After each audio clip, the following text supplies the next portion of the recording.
Ontem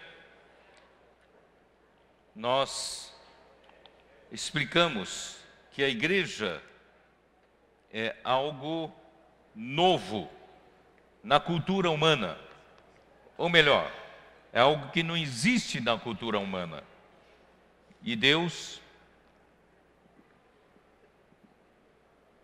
pelo Evangelho, salvou um grupo de pessoas e colocou essas pessoas na igreja. Por isso que a igreja é de Deus. A igreja é uma coisa que não houve antes, nem olhos viram, nem ouvidos ouviram, nem jamais passou pelo coração humano que Deus preparou para aqueles que o amam. Então a igreja é uma coisa nova da cultura de Deus. Estava se iniciando não só no dia do Pentecostes em Jerusalém, na Judeia, mas também chegou até Corinto.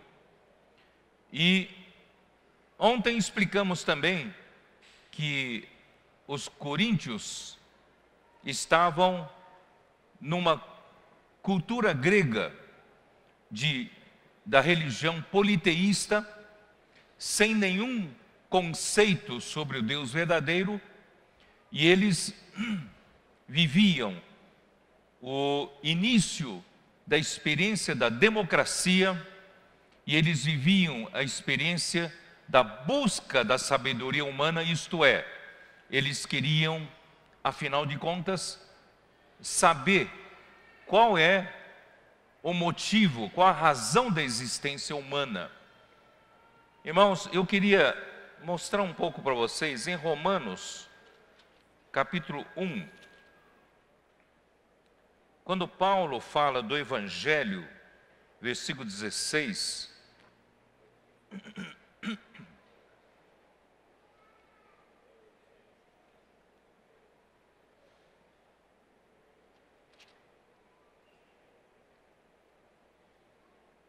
e ele diz que o Evangelho de Deus, e não me envergonho do Evangelho, porque é o poder de Deus para a salvação de todo aquele que crê, primeiro do judeu e também do grego. Então, o Evangelho é o poder de Deus para a salvação de todo aquele que crê, primeiro do judeu e também do grego, porque ele estava no meio dos gregos. E no versículo 14 diz assim: pois sou devedor tanto a gregos como a bárbaros, tanto a sábios como a ignorantes. Por isso, quanto está em mim, estou pronto a anunciar o Evangelho também a vós outros em Roma. Quer dizer, ele escreveu essa carta aos romanos. E os romanos tinham herdado muito da cultura grega. E só que Paulo disse: eu sou devedor tanto a gregos como a bárbaros. Eu vou defender um pouco os gregos agora, né? Você vai dizer: puxa vida, os gregos são muito complicados, os gregos, a filosofia grega tem atrapalhado muito, né, a entrada do Evangelho, a prática da vida da igreja. Mas eu vou dizer para vocês que entre os seres humanos naquela época se dividia em duas partes. Uma parte era formada de bárbaros. Os bárbaros, né, vou generalizar, os bárbaros são aqueles povos que não estão preocupados em conhecer a razão da sua vida. Para eles, tendo o que comer, o que beber, eles conquistando terras, eles, né, tendo território, né, para eles viverem, eles estavam contentes, porque o negócio deles era o mundo físico, o mundo material, né? Assim como também, irmãos, hoje há várias pessoas que só se preocupam com o mundo material. eles procuram se enriquecer, ter muito patrimônio, muitos bens, muito dinheiro, e isso os satisfaz. Mas há outro grupo de pessoas que eu chamo, formado pelos gregos, são as pessoas que querem saber, afinal de contas, por que eu vivo? Eu não vivo só para alimentos, eu não vivo só para comer e para beber e amanhã morrer. Tem alguma razão de eu estar aqui na terra, tem alguma razão da minha existência. Então, os gregos, eles procuravam, através da filosofia, através dos pensamentos dos sábios, procurarem a saber qual é a razão da existência humana. Os primeiros filósofos gregos, antes de Sócrates, eles procuravam conhecer qual a razão da existência da natureza, porque as coisas são do jeito que são na natureza, as suas alterações, as suas mudanças. Mas quando chegou no filósofo Sócrates, daí para frente, Sócrates começou a levar o homem a pensar na questão da existência humana, na questão da moral e ética, comportamento humanos, e assim, irmãos, surgiu todo o problema de tentar explicar qual é a razão da existência humana. Portanto, irmãos, é melhor ser grego do que bárbaro, porque os bárbaros não querem saber nada do lado psicológico. Eles estão apenas buscando satisfazer do lado material. Então, os gregos buscam sabedoria, buscam filosofias para tentar explicar por que o homem existe e o que é que rege a moral e a ética do homem. Todavia, essa sabedoria humana, quando chega na igreja, irmãos, nós não usamos mais a sabedoria humana, porque o Evangelho de Deus elucida todos os problemas existenciais do homem, é ou não é? Não precisamos mais da sabedoria humana, dos pensamentos humanos, para tentar reger a conduta humana pela moral e pela ética, porque a partir do momento que chegou o Evangelho ao homem, chegou a salvação de Deus ao homem, irmãos, Cristo é a solução, e nós sabemos então por que nós existimos, tá? Então eu fiz esse pequeno adendo para você saber que você pode estar vivendo como, quer dizer, alguns homens podem estar vivendo como bárbaros e outros como gregos, são mais refinados, buscam sabedoria, querer saber qual a razão da existência humana, mas você é de uma terceira categoria, você já faz parte da igreja de Deus. Você hoje tem uma nova cultura, e essa nova cultura, irmãos, faz parte, quem está na nova cultura vive os santificados em Cristo Jesus. Então hoje nós não precisamos mais buscar a sabedoria humana para aplicá-la na igreja, porque não se aplica mais. Os coríntios tinham tantos problemas, desde os problemas de opiniões diferentes, desde o problema de pensamentos diferentes, de mentes diferentes e de filosofias, tendências diferentes, mas também tinham problemas sérios, morais, ali entre eles. Haviam prostituição, a prática era comum, havia muitas coisas da imoralidade, eu não vou descrever isso. Havia muita questão também de litígio entre os irmãos, e havia muitos problemas sérios ali entre os coríntios. Mas, irmãos, a sabedoria humana, a palavra dos pensamentos dos sábios humanos, não consegue resolver todos os problemas dos coríntios. Mas graças a Deus, Cristo e este crucificado conseguiu resolver todos os problemas dos coríntios. Portanto, irmãos, nós não estamos na linha da sabedoria humana, nós estamos na linha do Cristo crucificado. E principalmente da linha do Espírito. O nosso viver, a nossa direção é dada pelo Espírito. Nós não dependemos das discussões nas praças públicas, não dependemos das discussões nos ágoras da vida, né? E buscar atrás de pensamentos, né, da sabedoria humana. Graças a Deus, irmãos, nós temos um recurso maravilhoso que e podemos praticar, achar esse recurso em todos os lugares. Nós somos aqueles que em todo lugar invocamos o nome do Senhor Jesus, Senhor deles e nosso.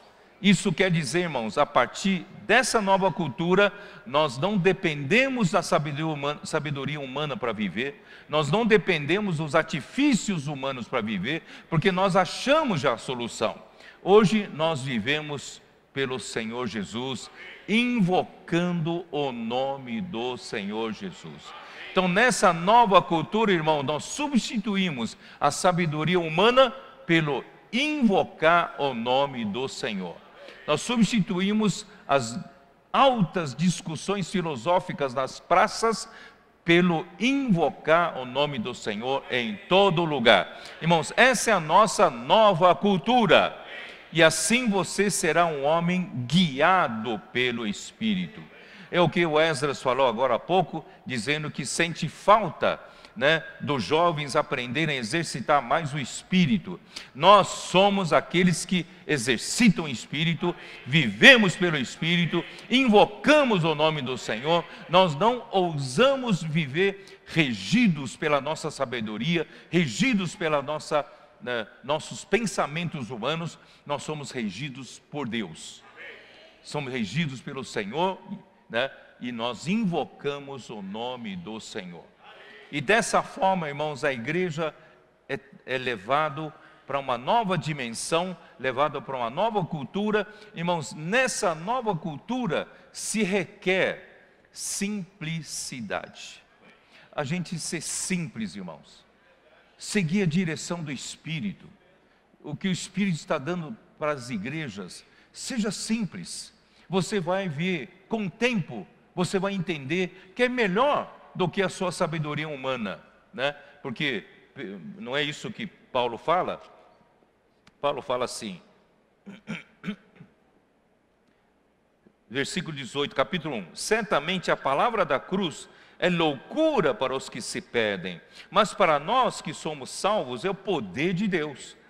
Pois está escrito: destruirei a sabedoria dos sábios e aniquilarei a inteligência dos instruídos. Onde está o sábio? Onde está o escriba? Onde o inquiridor deste século? Porventura não tornou Deus louca a sabedoria do mundo? Visto como na sabedoria de Deus o mundo não o conheceu por sua própria sabedoria, aprove a Deus salvar os que creem pela loucura da pregação. Irmãos, essa é a nossa linha da nova cultura. Irmão, nós vivemos pela loucura da pregação. Nada lógico na nossa cabeça. Irmão, se você ainda é regido pela lógica, irmão, regido pela sabedoria humana, irmãos, um dia você vai descobrir que essa linha não te leva para nada. Aparentemente você se sente a elite dentre os homens, você faz parte de uma casta de sábios. Talvez você despreze os que são mais simples, mas vou te dizer uma coisa: os que são mais simples na loucura da pregação são mais sábios do que você, e vão receber muito maior bênção do que você. Por isso, irmãos, não seja esperto aos seus próprios olhos. Vamos seguir o que o Espírito está falando conosco.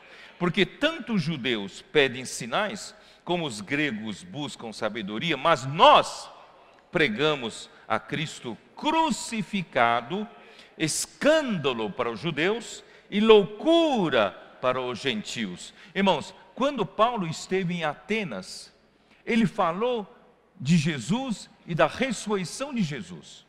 talvez para impressionar um pouco aqueles que estavam mergulhados na filosofia, na sabedoria humana, mostrando que Jesus e a ressurreição. Só que os atenienses, filósofos, com a cabeça filosófica, eles entenderam que Paulo estava pregando dois deuses, no seu conceito politeísta. Jesus era um Deus, no conceito de Deus deles, não é o Deus todo-poderoso, criador do universo. E a outra deusa era a ressurreição. Eles achavam que a ressurreição era uma deusa. Por isso, irmãos, na cabeça deles eram deuses. Mas, irmãos, Paulo não estava pregando dois deuses na esfera deles. Paulo estava pregando a Jesus, né? E por isso, quando chegou em Corinto, ele não insistiu tanto na ressurreição, ele insistiu na crucificação.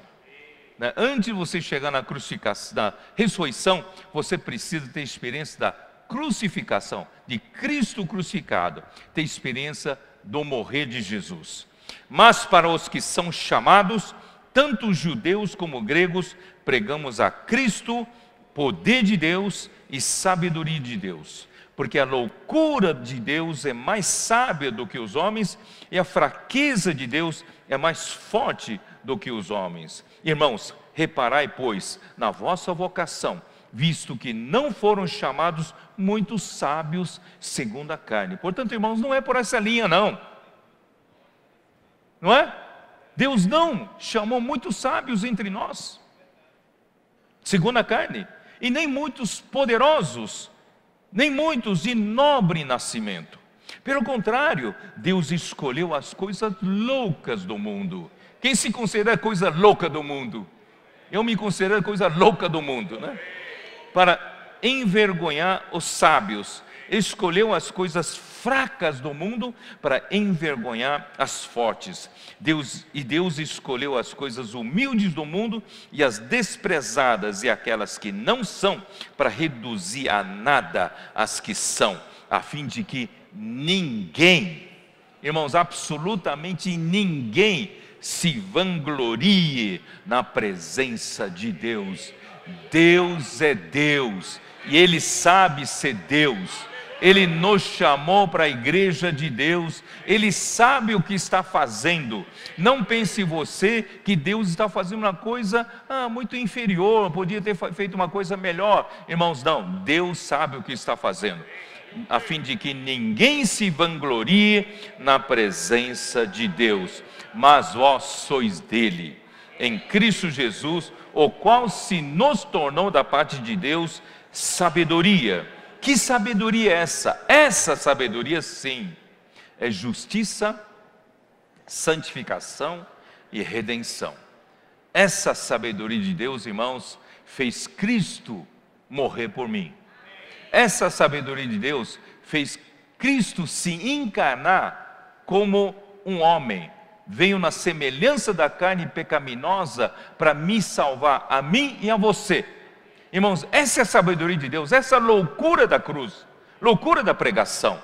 Enquanto nós, irmãos, achávamos que éramos muito sábios, filosóficos, conhecíamos de tudo, irmãos, de que adianta um homem se achar tão sábio, tão pensador, tão nobre, mas está encerrado debaixo do pecado.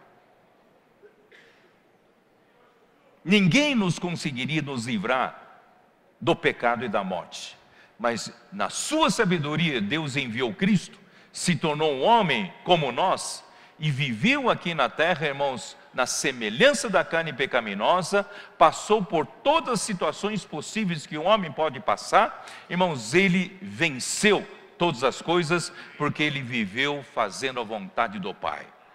Nada fez por conta própria, ele seguiu o que o Pai queria que ele fizesse. Irmãos, Deus quer que a gente faça exatamente o mesmo hoje, sermos simples, seguir a direção do Pai, fazer a vontade dele sem questionar. Vamos viver essa cultura de Deus, seguindo o Espírito de Deus, né?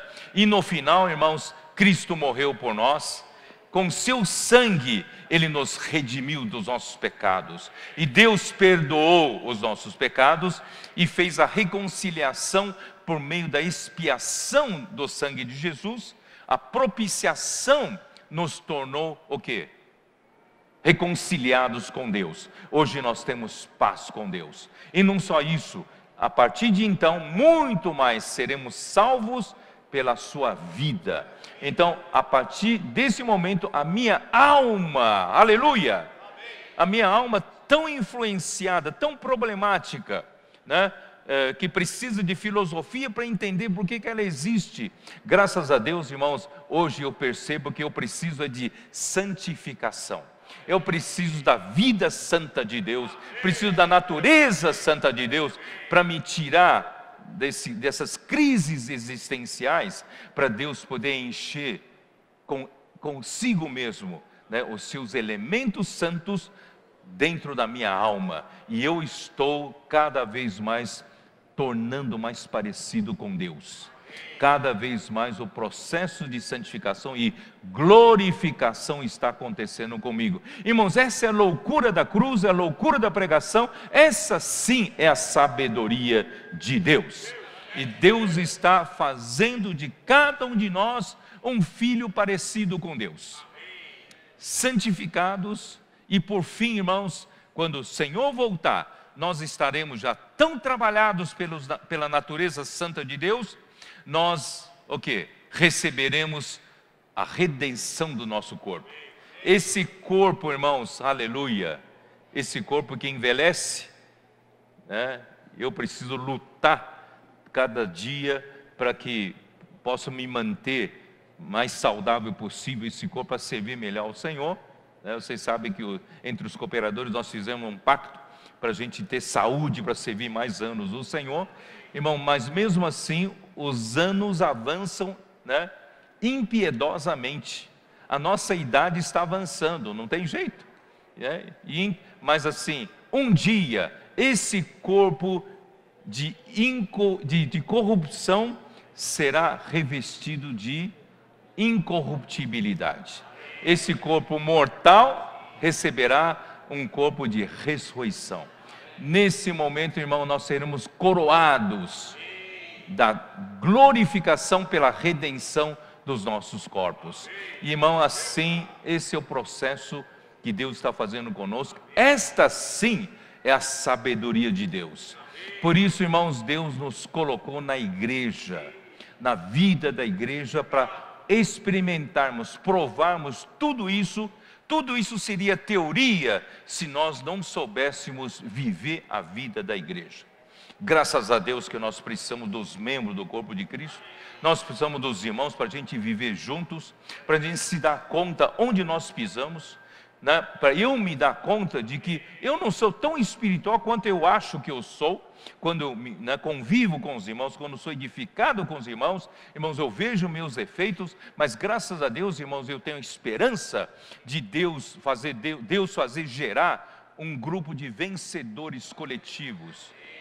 Não estou só, eu estou junto com um grupo de pessoas, irmãos, que não puxa tapete um ao outro, que não fica rivalizando um com o outro, competindo um com o outro, cheio de contendas, cheio de ciúmes, cheio de críticas. Não, nós saímos dessa fase.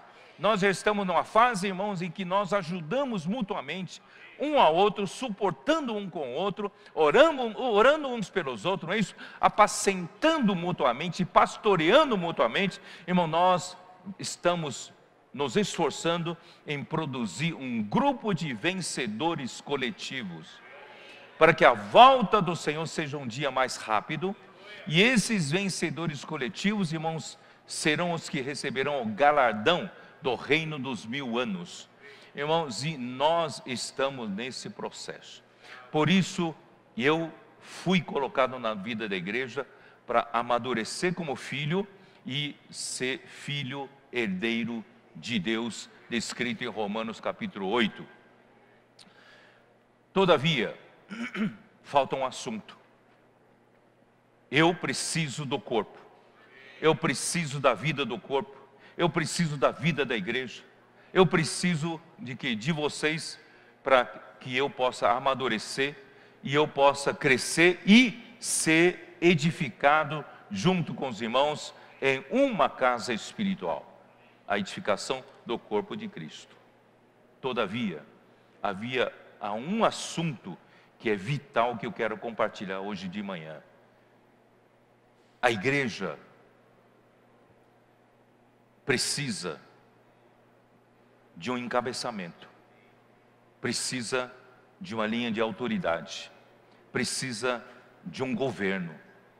A igreja não é uma coisa solta, a igreja não é uma coisa planificada, a igreja tem uma finalidade, que é Deus cumprir o mistério da sua vontade. Qual é o mistério da vontade de Deus? Efésios capítulo 1, vamos abrir a nossa Bíblia em Efésios capítulo 1.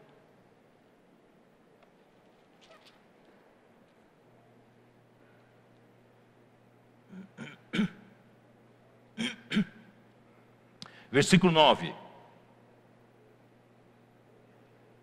Desvendando-nos o mistério da sua vontade, segundo o seu beneplácito que propusera em Cristo, de fazer convergir nele, na dispensação da plenitude dos tempos, todas as coisas, tanto as do céu como as da terra. Quer dizer, Deus tem oculto em si mesmo, escondido em seu coração, um mistério.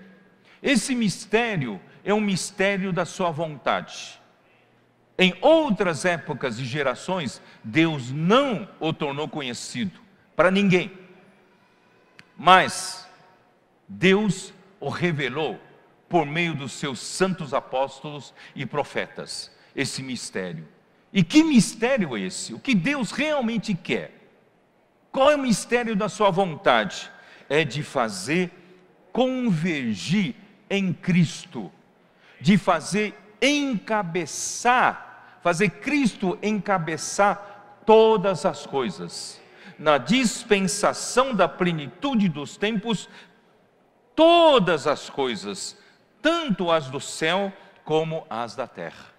Nós sabemos que nos primórdios da criação de Deus, Deus havia entregue para um arcanjo governar o mundo de outrora. E Deus lhe deu muita sabedoria e muita formosura. E justamente por ser muito sábio e formoso, orgulho entrou no seu coração. E ele achou que podia ser igual ao Deus Altíssimo. E ele estabeleceu uma linha paralela de autoridade nesse universo. E essa linha de autoridade, a Bíblia chama de autoridade das trevas, império das trevas. Ao se estabelecer essa linha da autoridade, irmãos, simplesmente tornou esse mundo criado por Deus caótico. Porque o mundo era mantido em ordem pela autoridade absoluta de Deus. A palavra de sua autoridade é que mantém esse universo em ordem. Quando houve um desafio, uma ameaça à autoridade genuína de Deus, através desse arcanjo, irmãos, o caos entrou nesse universo. A confusão entrou nesse universo, a desordem entrou nesse universo, o pecado entrou nesse universo, a morte passou a reinar nesse universo. E nós vivemos nesse mundo caótico. E Deus, Ele quer restaurar, Ele quer reaver a ordem no universo. Então Ele projetou no seu mistério da sua vontade, Ele projetou que Cristo seria aquele que encabeçaria todas as coisas. E no final, Cristo seria encabeçado por Deus, por Ele próprio. E no fim, todas as coisas entrariam em ordem novamente. Então o que Deus está fazendo hoje é em direção a cumprir o mistério da sua vontade. Você acredita nisso? Que você está inserido nesse processo? E como Deus conseguirá encabeçar todas as coisas, colocar em ordem todas as coisas, encabeçando todas as coisas em Cristo? Como? É através da igreja. No versículo 22. E pôs todas as coisas debaixo dos pés de Cristo, e para ser o cabeça sobre todas as coisas, o deu à igreja. Deus deu Cristo à igreja, que em ressurreição Deus ascendeu Cristo à sua destra, com seu supremo poder, sujeitando todo o principado e domínio e potestade e todo nome que se possa referir debaixo dos pés de Cristo. Cristo já tem essa posição elevada acima de toda outra autoridade. Mas, irmãos, para que isso se leve, efetivamente, Deus precisa operar esse encabeçamento por meio da igreja. Então Deus deu esse Cristo como cabeça para a igreja. Para quê? Para que a qual é o seu corpo, a plenitude daquele que a tudo enche em todas as coisas. Então, o que eu e você estamos fazendo na vida da igreja? De um lado, estamos crescendo juntos, estamos amadurecendo juntos, estamos sendo edificados num corpo espiritual. Mas, paralelamente a isso, irmão, um trabalho está sendo feito, que é nos encabeçar em Cristo. Todos nós, irmãos, desde o momento que nós entramos para viver a vida da igreja, nós cada vez mais não estamos mais soltos, não somos mais independentes, individualistas. E eu estou, cada dia que passa vivendo a vida da igreja, eu estou me sujeitando a essa autoridade de Cristo na igreja. Deus está me encabeçando. O meu viver, cada vez mais, terei menos liberdade para mim mesmo. O meu viver é para o Senhor. O Senhor está controlando, governando a minha vida, a minha família, minhas finanças, meus negócios, não é isso? Tudo que eu tenho, tudo que eu sou, Cristo está encabeçando. E isso está fazendo não só comigo, com cada um de vocês. É ou não é? Então, irmãos, na linha da igreja, na direção da igreja, no governo da igreja, existe uma linha de autoridade. 1 Coríntios 12, 28.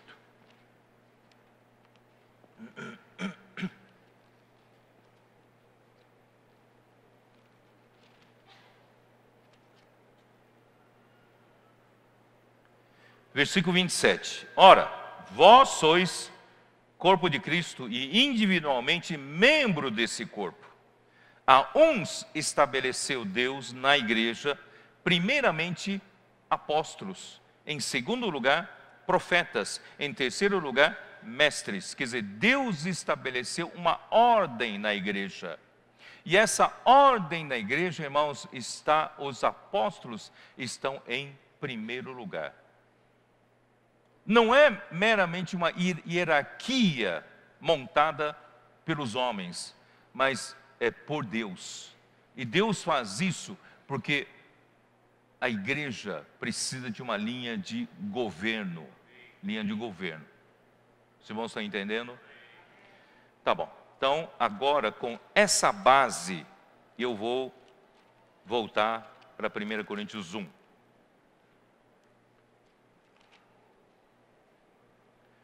Versículo 10.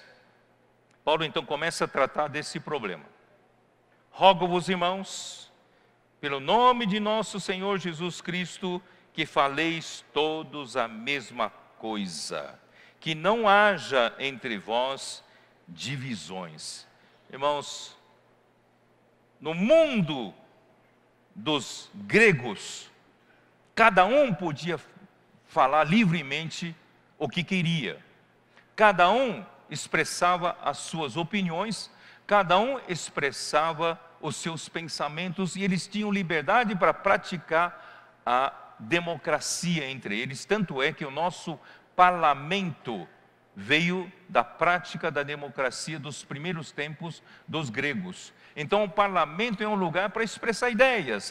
Vocês sabem, né? Às vezes a gente liga na TV do Congresso, do Senado. Então ali é lugar para se expressar opinião, cada um fala o que quer. Isso aí é a prática da democracia, tá? Mas, irmãos, na igreja nós temos uma outra cultura. A cultura na igreja é que todos falem a mesma coisa. Não é cada um falar o que quer. Vamos falar a mesma coisa. É isso que Paulo falou para os filipenses, não é isso? Filipenses capítulo 2, lembra? Quando nós estudamos Filipenses, como Paulo fala em Filipenses 2,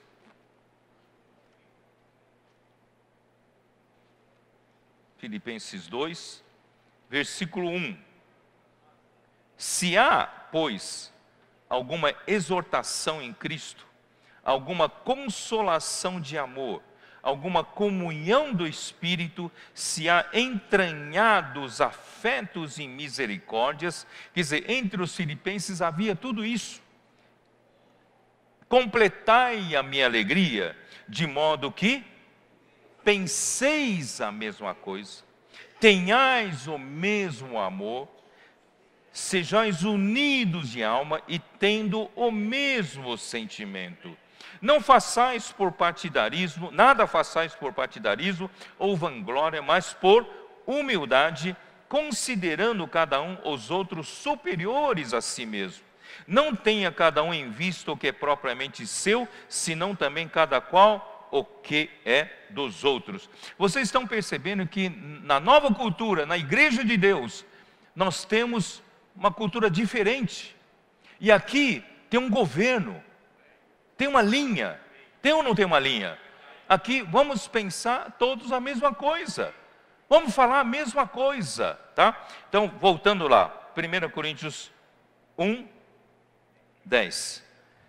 Que faleis todos a mesma coisa e que não haja entre vós divisões, porque a prática de democracia, a prática nas praças públicas gregas, ali cada um expressava a sua opinião, cada um, né, expressava que concordava com um, concordava com outro, tinha preferência por um filósofo ou preferência por outro filósofo. Irmãos, isso não pode trazer para a igreja, porque isso traz divisões na igreja.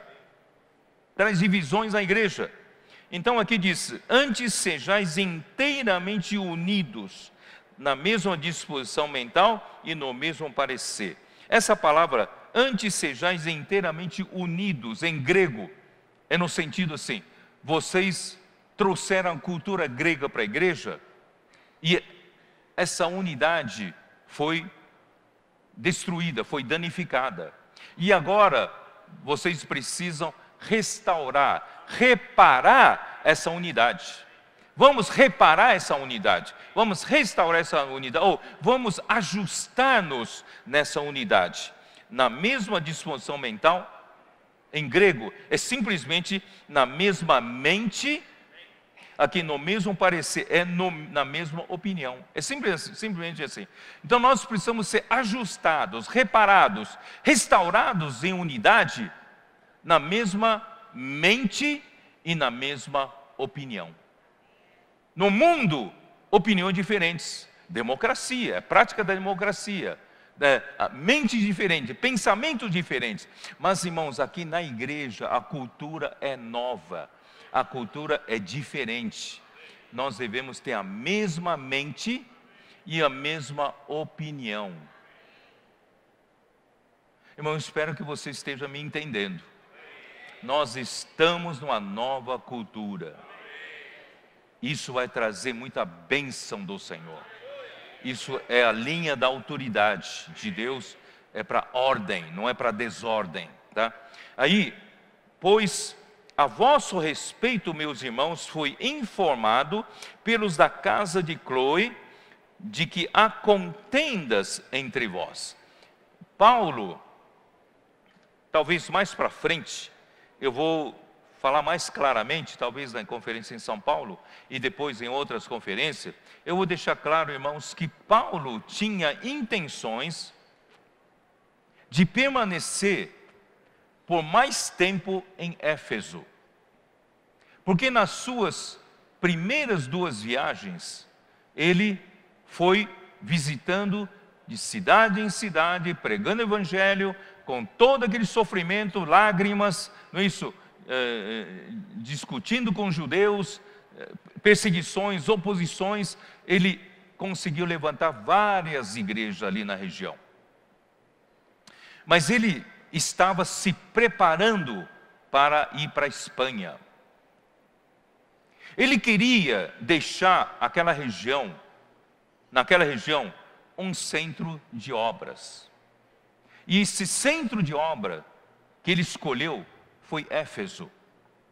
É por isso que ele ficou em Éfeso por 3 anos, segundo o que ele falou em Mileto com os presbíteros da igreja em Éfeso, que ele por 3 anos, noite e dia, com lágrimas, ele nunca deixou de admoestar a cada um. Certo? E naqueles 3 anos, ele passou pelo menos 2 anos na escola de Tirano, não foi?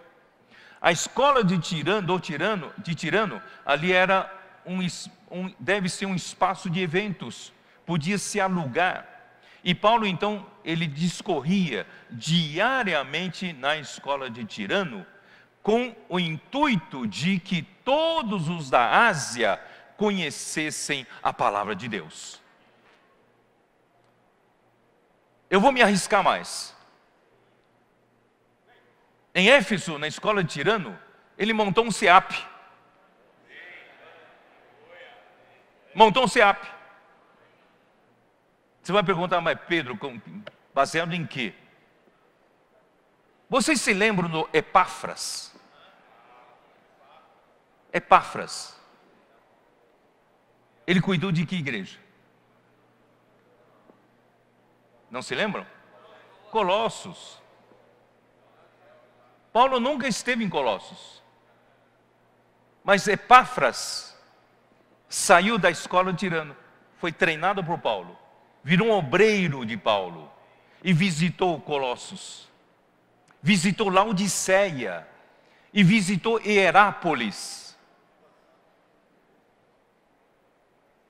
Eu não estou falando sem base. Então Paulo estava preparando um grupo de obreiros lá em Éfeso. Ele queria preparar bem aquele lugar, mas ele começou a receber notícias dos coríntios. Os da casa de Cloe, aqui os da casa, essa casa aqui em grego não é oikos, portanto não eram parentes de sangue da irmã Cloe. Os da casa de Cloe, aqui provavelmente se referem aos escravos e escravas que viviam há muito tempo já na casa de Cloe e que se tornou praticamente da família dela. E esses da casa de Cloe provavelmente moravam em Corinto. E Cloe estava em Éfeso com Paulo. Então, os que vinham de Corinto davam informações para Cloe de que a situação da igreja em Corinto não estava nada boa.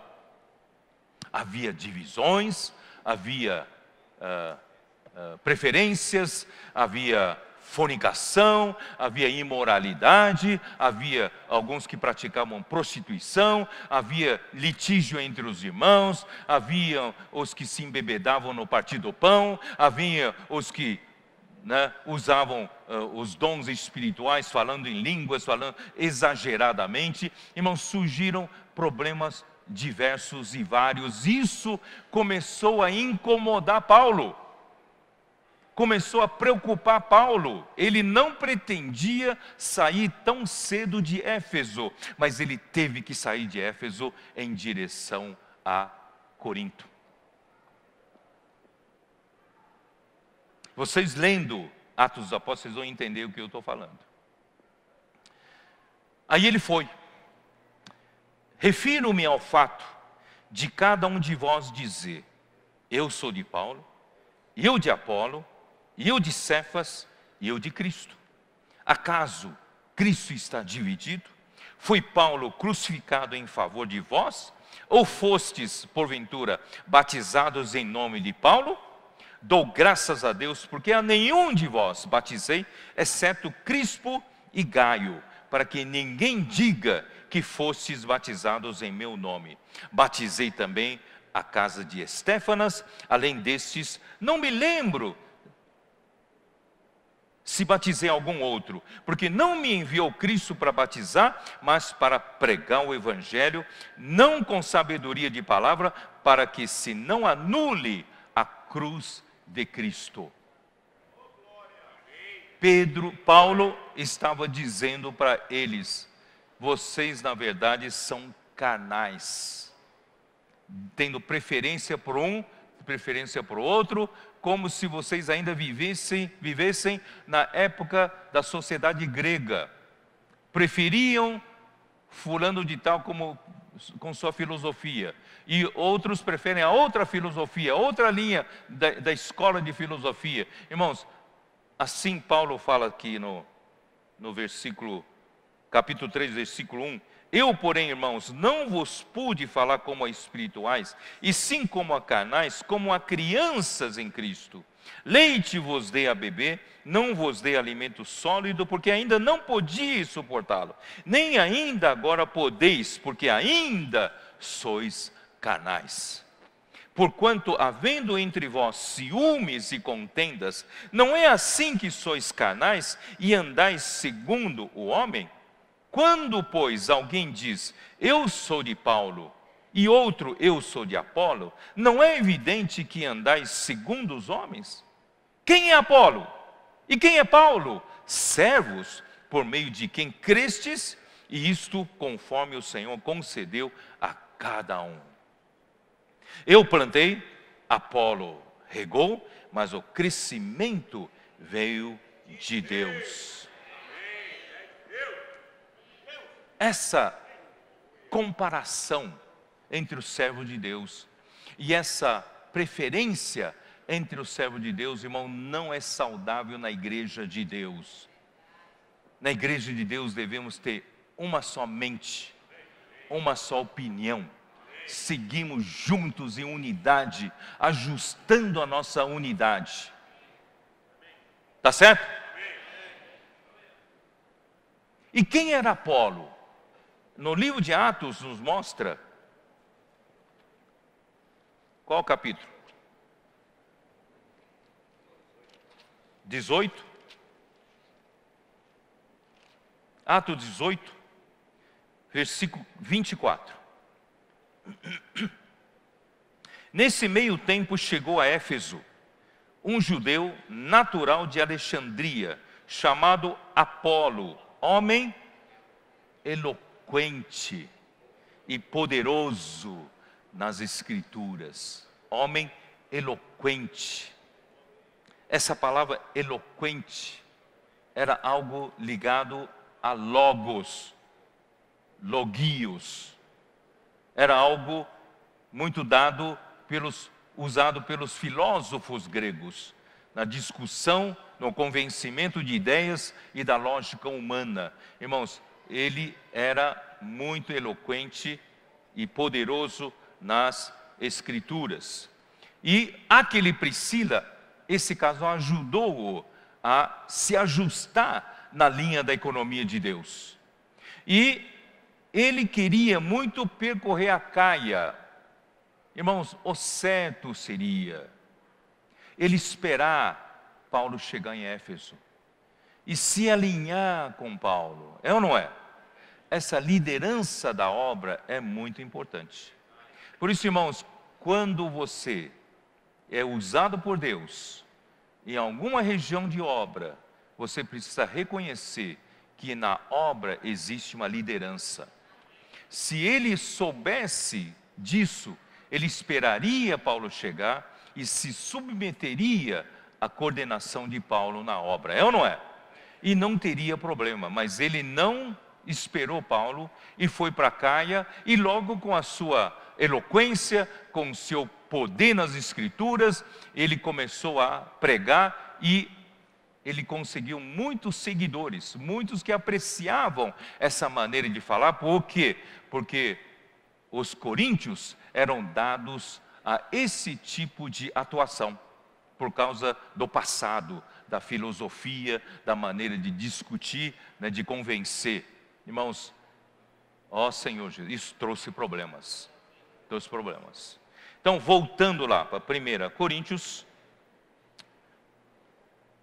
Paulo, quando você tem preferência por um, na verdade, você está reforçando a sua posição. Você o faz, não é nem por essa pessoa, você o faz para se autoafirmar, dizer que você está certo. É como torcer para um clube de futebol. Eu gosto, né? Lá em Belo Horizonte, eu descobri que os cooperadores, quando o irmão Reinaldo vivia, ninguém tinha coragem de dizer que era de Atlético Mineiro, não é isso? Todo mundo era cruzeirense. Agora não, todo mundo virou Atlético Mineiro, né? Não?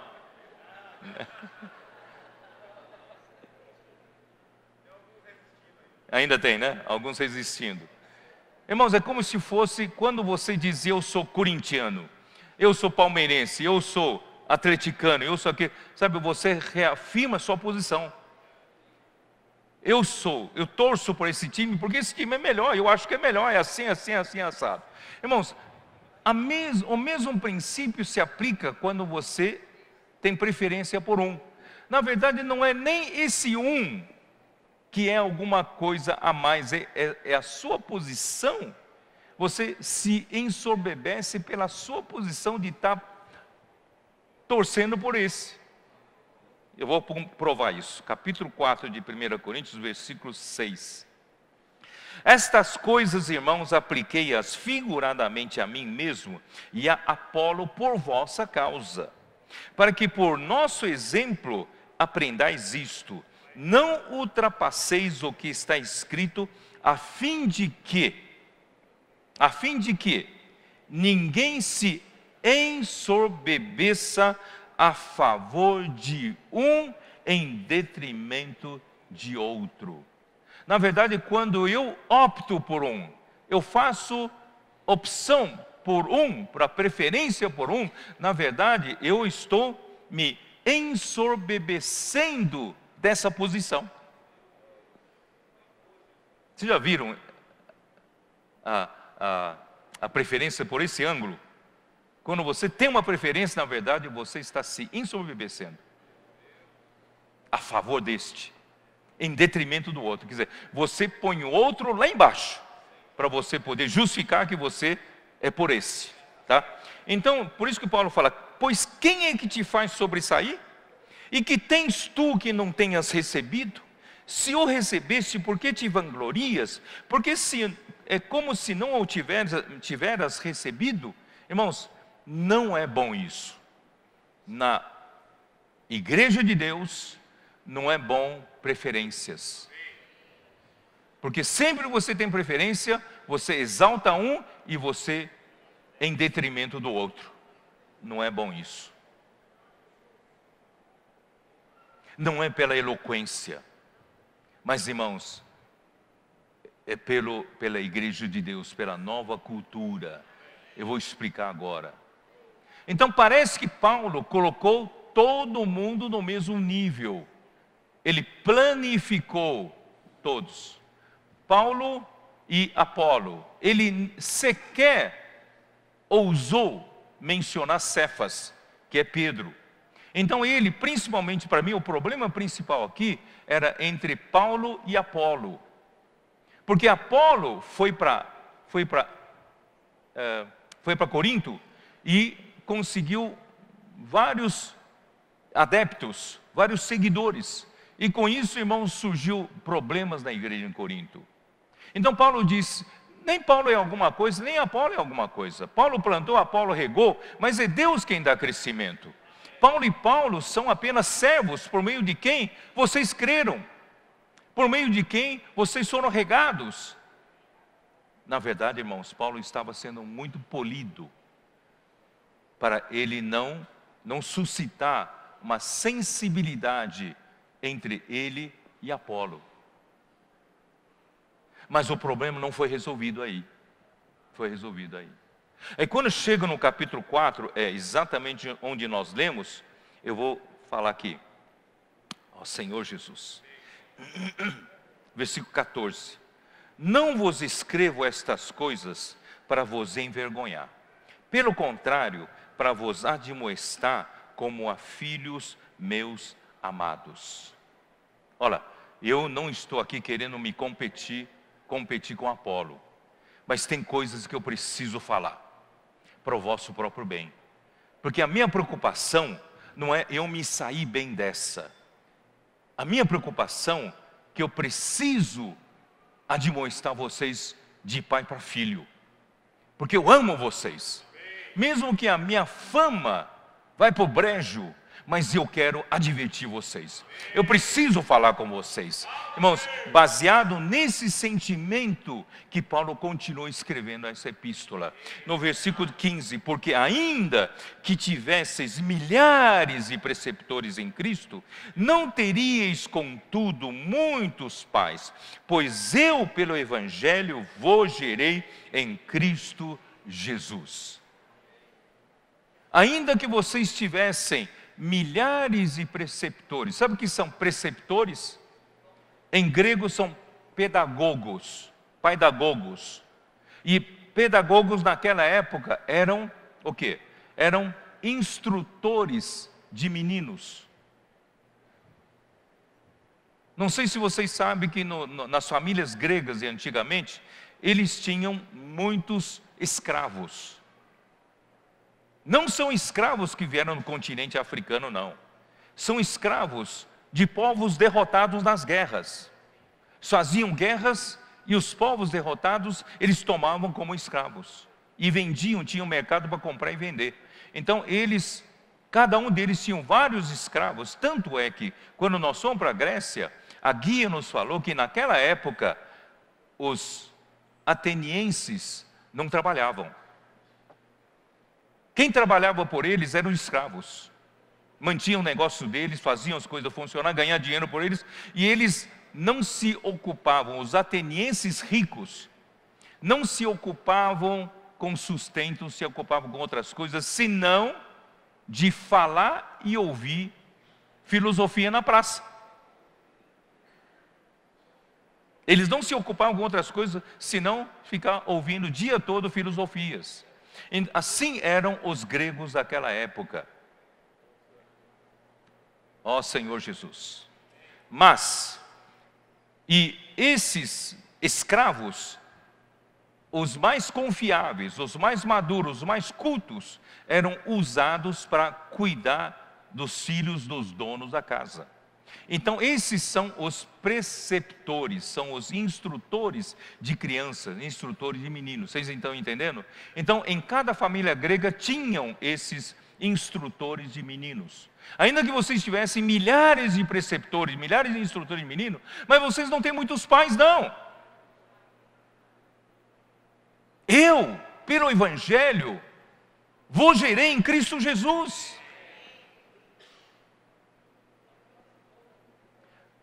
Você só tem um pai, não tem? Você só tem um pai. O seu pai pode ter todo o defeito do mundo, mas é seu pai. Você nunca vai comparar seu pai com outro homem. Porque seu pai é seu pai. Tem uma posição especial para você, é ou não é? Então, irmãos, não se pode colocar na mesma posição, no mesmo nível, seu pai com outro homem. Puxa, eu prefiro esse outro homem, eu não gosto muito do meu pai não, eu prefiro esse homem. Não tem esse jeito, não tem essa forma de pensar. Seu pai é seu pai. É quem gerou você? É ou não é? Paulo e Apolo, embora fossem dois homens, que Paulo estava evitando que os coríntios fizessem essa preferência, escolher por um, escolher por outro, e colocando os dois como se fossem meros servos do Senhor. Mas, irmãos, a posição de Paulo é diferente da posição de Apolo para os coríntios, ou não é? Vocês estão me entendendo ou não? Quem foi para Corinto pregar o evangelho? Quem passou por tudo aquilo debaixo da direção do Espírito e várias pessoas foram salvas, a igreja foi levantada? Paulo. Apolo depois foi, com a sua palavra e eloquência, conseguiu ajudar alguns. Mas, irmãos, agora os coríntios estão misturando as bolas, misturando as coisas, achando que tudo é a mesma coisa. E Paulo, na sua maneira polida de falar, como se também colocou todo mundo no mesmo nível. Aqui no capítulo 4, ele começou a diferenciar, mostrar que eu, pelo Evangelho, vos gerei em Cristo Jesus. A minha posição é diferente. Aí, versículo 16: admoesto-vos, portanto, a que sejais meus imitadores. Irmãos, um instrutor de criança não falaria isso, mas um pai tem coragem de falar: sede meus imitadores. Por esta causa vos mandei Timóteo, que é meu filho amado e fiel no Senhor, o qual vos lembrará os meus caminhos em Cristo Jesus, como por toda parte ensino em cada igreja. Esse versículo Esdras já deixou muito claro lá na estância, irmãos, e eu quero usar esse versículo para reforçar. Paulo, na obra que Deus encarregou, ele tinha os seus caminhos, ele tinha o seu modo de fazer as coisas, ele tinha a sua forma de fazer as coisas, mas os seus caminhos é isso, né? Seus caminhos em Cristo Jesus. Irmãos, cada obreiro que Deus usa, Deus os usa de uma certa forma, de uma certa maneira. Então tem os seus caminhos. O irmão Dong foi usado tantos anos pelo Senhor, 40 anos no seu ministério, foi usado pelo Senhor porque ele tinha os seus caminhos. Ele trabalhava da forma como ele trabalhava e o Espírito o usava nos seus caminhos em Cristo Jesus. E depois, como por toda parte ensino em cada igreja. Vocês estão percebendo que aqui tem uma linha apostólica ou não? Vocês conseguem perceber ou só eu estou percebendo aqui? Existe uma linha apostólica. Paulo ensinava em cada igreja. Ele tinha os seus caminhos em Cristo Jesus, por onde ele passava. E aquilo trazia a bênção do Senhor e fazia, né, a obra de Deus avançar. Irmãos, graças a Deus, nós temos também os caminhos que o Senhor nos deu na nossa obra aqui. É ou não é? As coisas acontecem porque aqui há uma liderança.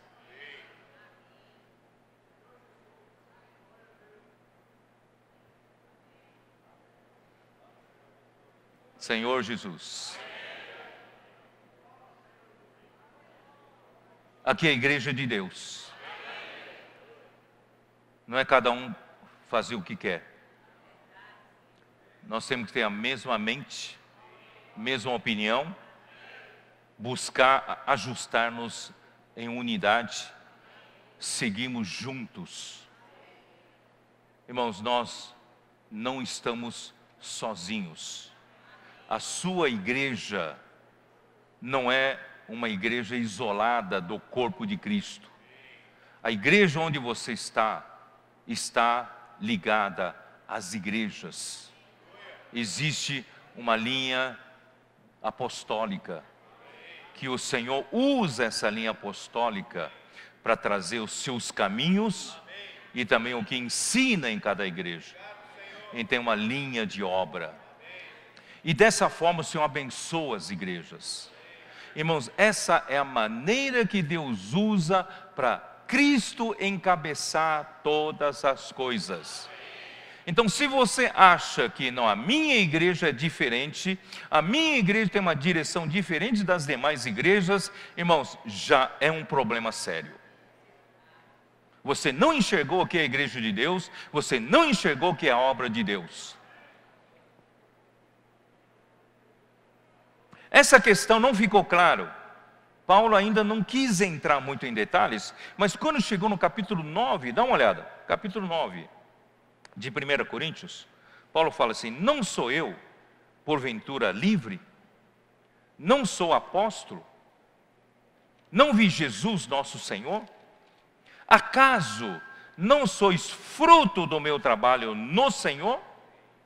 Se eu não sou apóstolo para outrem, certamente eu sou para vós outros, porque vós sois o selo do meu apostolado no Senhor.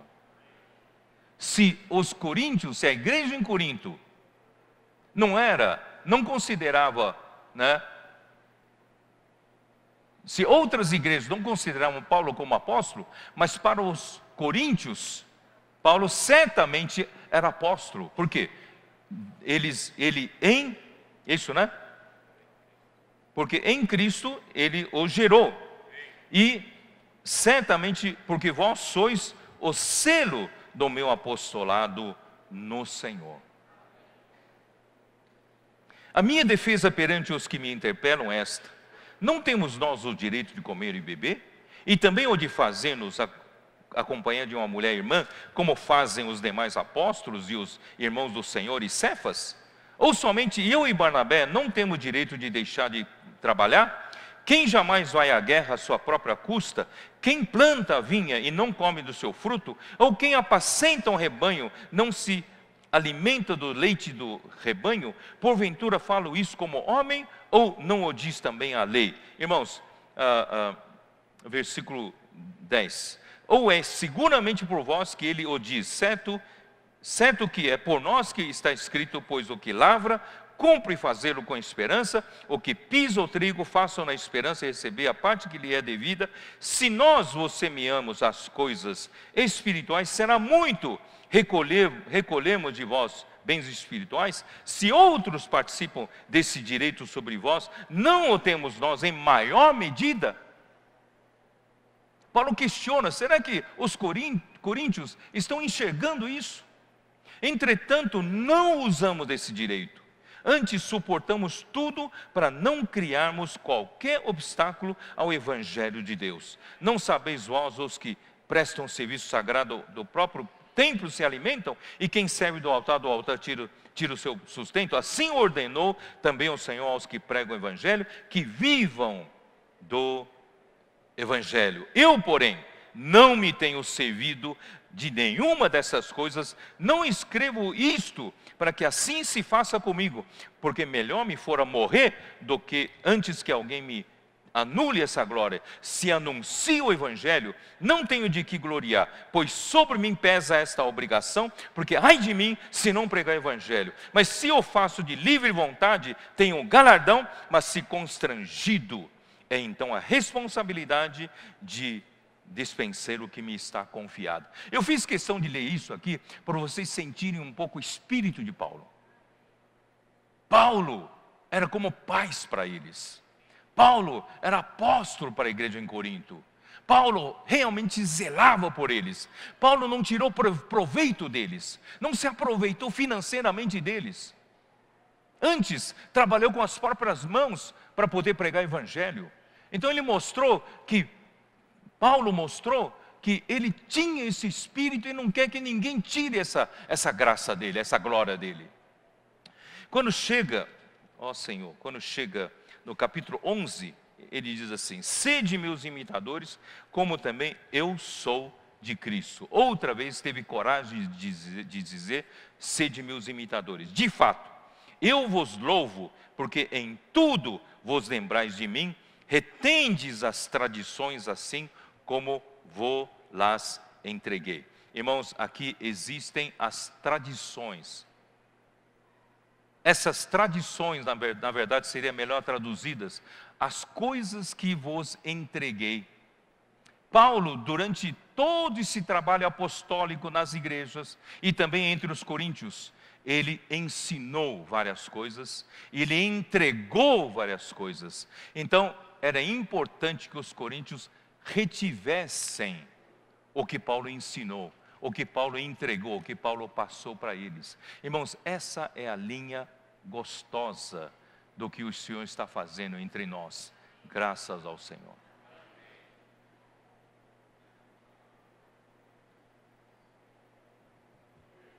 Ó Senhor Jesus. Está achando essa palavra um pouco pesada demais? Irmãos, essa vai ser a linha da bênção nossa. Nós vamos seguir em unidade. Nós vamos seguir em uma direção. Em Gálatas, Paulo fala que nós todos andamos no andar estoiquel. Não só andar peripatel, cada um no seu viver anda segundo o Espírito. Mas, irmãos, nós também coletivamente, as igrejas juntas, irmãos, nós marchamos juntos como um só exército.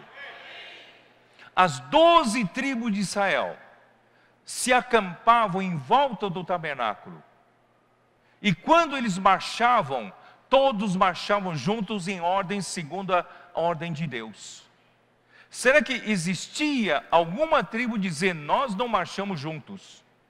A nossa marcha é outra, nosso ritmo é outro, nossa direção é outra, irmãos. Se fosse assim, não seriam as 12 tribos como o exército de Israel. Mas graças a Deus as 12 tribos tinham o mesmo marchar, mesmo ritmo de seguir adiante. Irmão, nós todos vamos ter muita bênção do Senhor daqui para frente, e eu estou profetizando, se nós seguirmos juntos, na mesma direção, mesmo ritmo. Irmãos, não é seguir a Pedro, não é seguir a Esdras, mas, irmãos, seguir a direção do Senhor por meio de nós. Quem é o homem? O homem não é nada. Mas, irmãos, seguir o que Deus determinou, nós vamos ter a bênção do Senhor. E nesses 2 anos, irmão, tem mais do que provado que o Senhor fez grandes coisas já entre nós, nesses últimos 2 anos. Cada palavra profética que sai, ela se cumpre. Quando alguém recebe com simplicidade e pratica, as coisas saem, o fruto vem, a prosperidade vem. As igrejas, irmãos, estão alegres. É fruto de quê? O fruto desse trabalho, fruto dessa palavra. A prática se confirma, não é isso? Através da direção dada, e o Senhor está nos abençoando.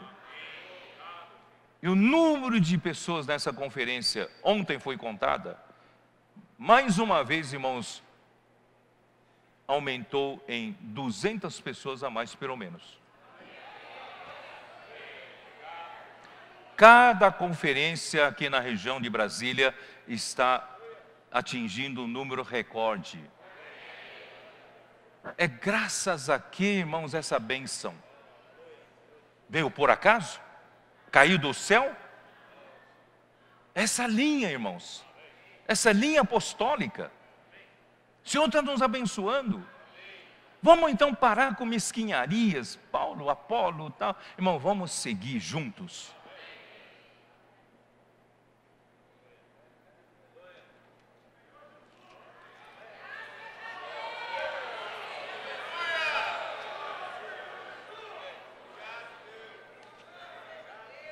Atos 13, eu vou mostrar como Barnabé e Paulo foram chamados pelo Espírito Santo. Não foi uma obra humana, ninguém fez isso. Versículo 2, e servindo eles ao Senhor e jejuando, eles não fizeram nenhum planejamento para a obra, o homem não fez nenhum planejamento. Eles estavam servindo na igreja de Antioquia, eles estavam jejuando e de repente disse o Espírito Santo: separai-me agora Barnabé e Saulo para a obra a que os tenho chamado. O Espírito Santo separou os dois para a obra que os tem chamado.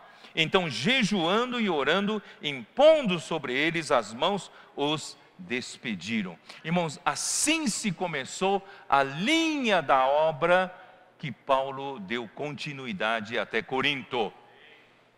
Essa é a linha da obra.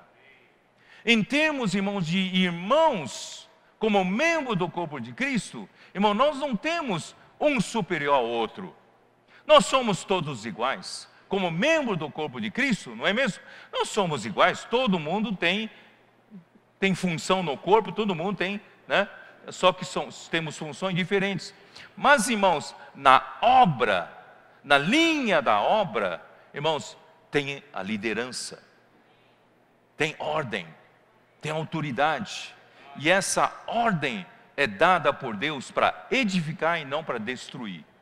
Essa ordem Deus usa, irmãos, para que a gente possa cumprir o encabeçamento de Cristo.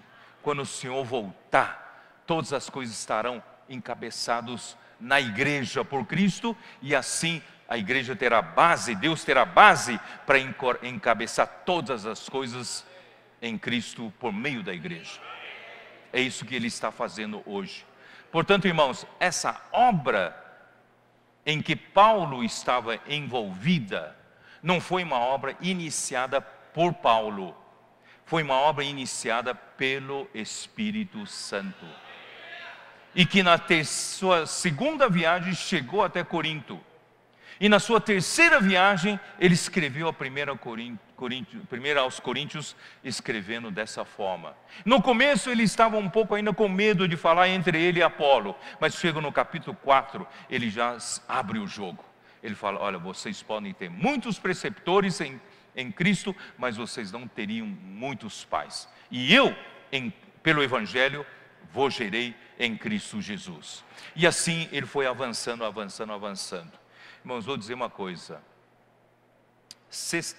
Sábado passado, eu estava em São Paulo. Sábado. Eu não sei porquê, eu estava estudando isso tudo. De madrugada, às 3 horas da noite, 3 horas da madrugada, o Senhor me acorda. O Senhor me acorda. E eu estava ruminando todos esses problemas. Aí o Senhor me falou assim: Paulo não conseguiu tratar todos esses problemas que estavam no seu coração com a 1 Coríntios. Por isso ele escreveu a 2 Coríntios. Eu já estou avançando para 2 Coríntios. E a 2 aos Coríntios, irmãos, é que realmente ele acabou de tratar. E quando chega no finalzinho de 2 Coríntios, eu vou mostrar para vocês. Você sabe que o Senhor me acorda às 3 horas da manhã para estudar 2 Coríntios. 3 horas da manhã, né?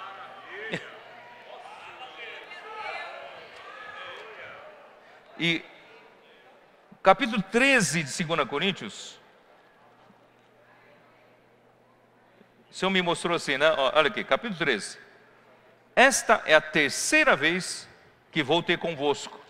Bom, primeiro eu faço uma pergunta para você. Lanço uma pergunta que eu vou responder só em São Paulo. É a segunda ou terceira vez?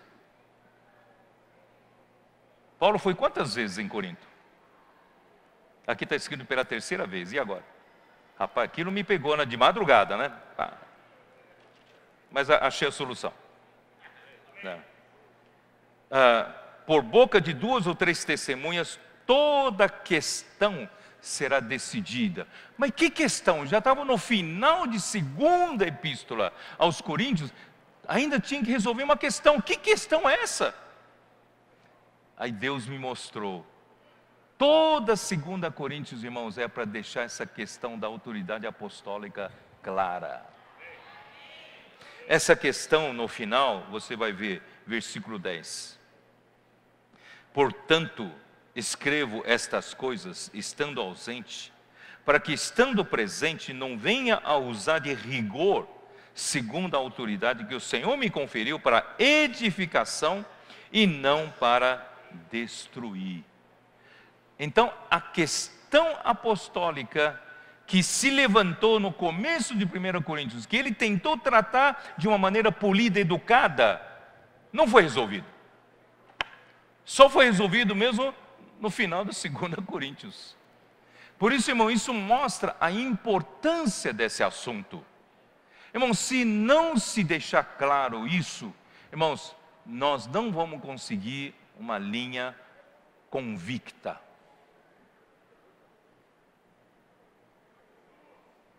O Senhor usou o irmão Dong. O ministério do irmão Dong, irmãos, por mais de 40 anos, foi usado para nos introduzir no ministério do Espírito e da vida.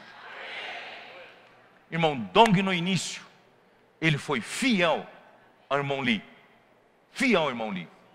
Durante todos os anos, quando surgiu aquele grupo de jovens, em 75, certo? Ioannis, na casa do Ioannis, fazendo aquela, ensinando-os a invocar o nome do Senhor. A partir de 76, o irmão Dong levava fielmente esses jovens a cada 6 meses para estarem aos pés do irmão Lee, para ouvir os ensinamentos do irmão Lee.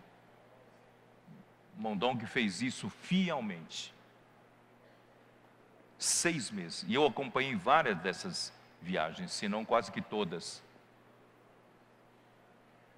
Aí chegou em 81, eu passei lá na estância, um depoimento do irmão Dong na frente do irmão Lee, dizendo que o que ele fez era levar os irmãos daqui do Brasil a receber o ensinamento dos apóstolos do irmão Lee. Vocês lembram que eu passei aquilo?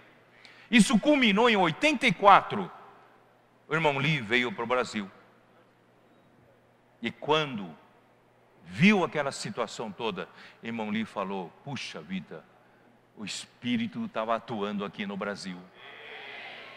Ele voltou tão contente, que ele, no meio das reuniões, ele falou: eu até esqueci o meu nome, como me chamava.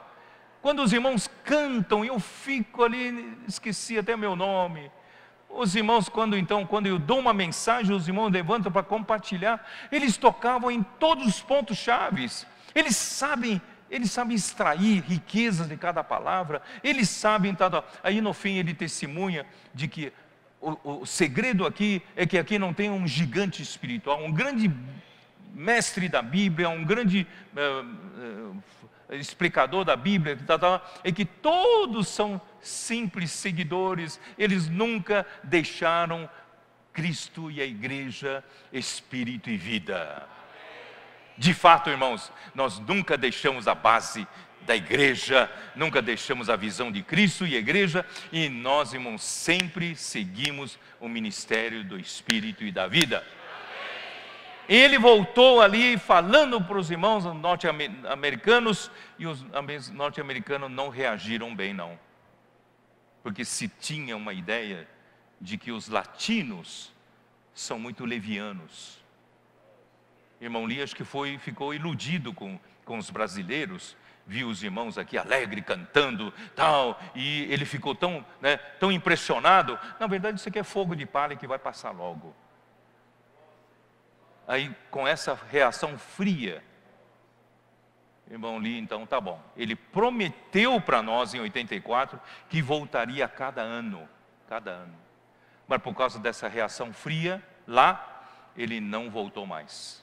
E ele falou para o irmão Dong, eu não vou mais continuar dando os treinamentos de 6 meses, você trazendo os irmãos aqui, não precisa mais trazer, eu vou para Taiwan para trabalhar em Taiwan, da versão restauração chinês, e também tentar levantar as igrejas de Taiwan. Então, ele falou para o irmão Dong, eu não tenho mais palavra, você toca no Brasil. Mas o irmão Dong ainda fielmente, ele falou: mas como é que eu vou tocar aqui? Sempre eu segui a palavra do irmão Lee. Aí, a partir desse tempo, irmão Dong começou a pedir para um irmão lá em Taiwan coletar tudo que o irmão Lee falava, mandasse para ele aqui no Brasil, e com isso o irmão Dong passava para nós. Aí quando a liderança lá soube, proibiu esse irmão de mandar material para o irmão Dong. Vocês acreditam nisso ou não? Proibiu.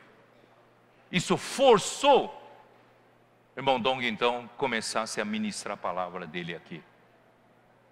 E assim começou o ministério do irmão Dong, nessa segunda etapa.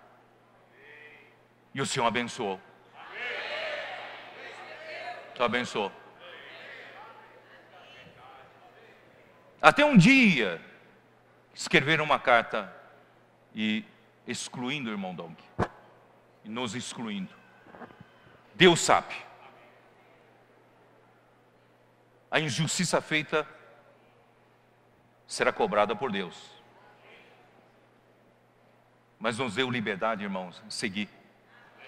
Seguimos a direção do Espírito, seguimos a direção da vida. Irmãos, o Senhor, irmão Dong foi para o Senhor, irmãos, mas esse ministério dele continua. Porque o que ele introduziu aqui, irmãos, é um ministério, desculpe me falar, eu considero como ministério ulterior de João. Embora estejamos na linha de Paulo, nós estamos na linha de Antioquia, nós estamos na linha de Antioquia, mas irmão Dong introduziu o ministério de João aqui, vocês se lembram? Então essa linha de Antioquia se confunde com a linha de João.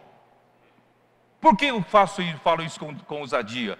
Porque, irmãos, puxa vida, eu estou adiantando, ia falar em São Paulo, estou falando aqui. Bom,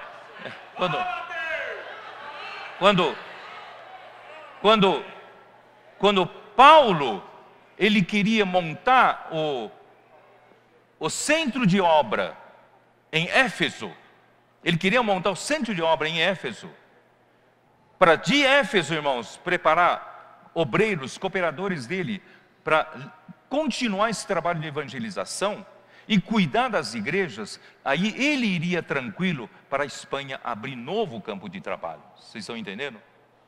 Então ele preparou uma estrutura violenta lá em Éfeso, embora ele não terminou de preparar, porque ele queria continuar, mas por causa dos problemas dos coríntios, ele teve que sair às pressas e não terminou de fazer o que ele queria fazer. E ainda vou explicar depois sobre a terceira viagem, essa é outra coisa. Bom, aí, irmãos, ele foi para Corinto, e de Corinto, ele voltou, foi para Jerusalém, aí nunca mais voltou para lá. E de Jerusalém foi para Cesareia, Cesareia foi para Roma, e de Roma saiu por um tempo e voltou de novo e foi martirizado. E vocês sabem quem se utilizou dessa estrutura da obra em Éfeso depois? João. Quando chegou perto dos anos 70, levantou-se perseguição, havia guerra entre os judeus e o Tito. E o Tito destruiu Jerusalém, destruiu o templo, irmãos, acabou com a igreja em Jerusalém lá. Então naqueles anos, não sei exatamente que ano, entre 67 até 70, João foi para Éfeso. Ele viu em Éfeso uma base de obra montada por Paulo.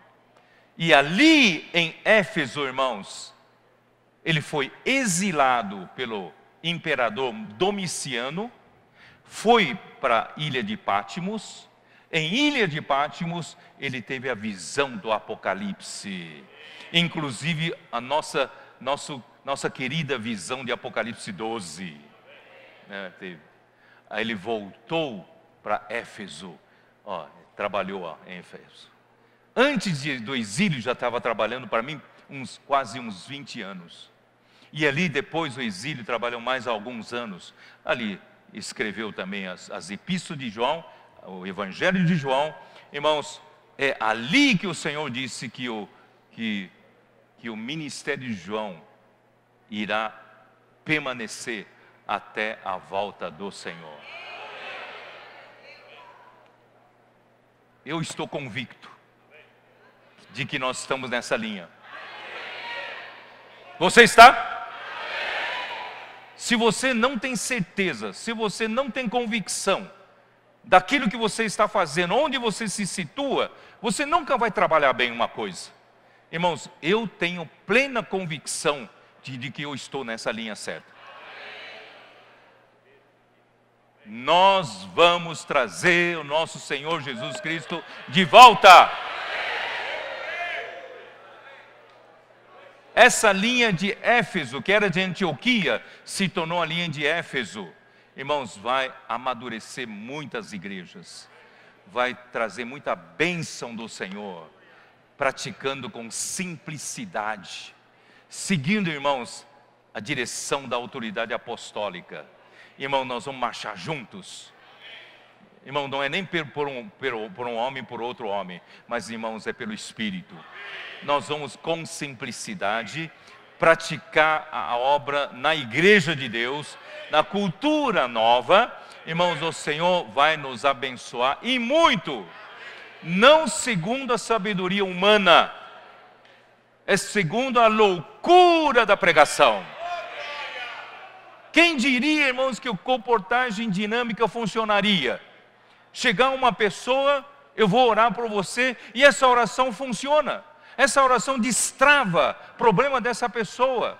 Irmão, quem diria que as coisas iriam acontecer assim? Porque é o Espírito que está fazendo.